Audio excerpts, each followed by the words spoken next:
أعوذ بالله من الشيطان الرجيم. بسم الله الرحمن الرحيم. قل أعوذ برب الناس،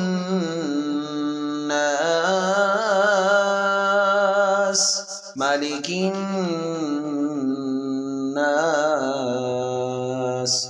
إله الناس، من شر الوسواس الخناس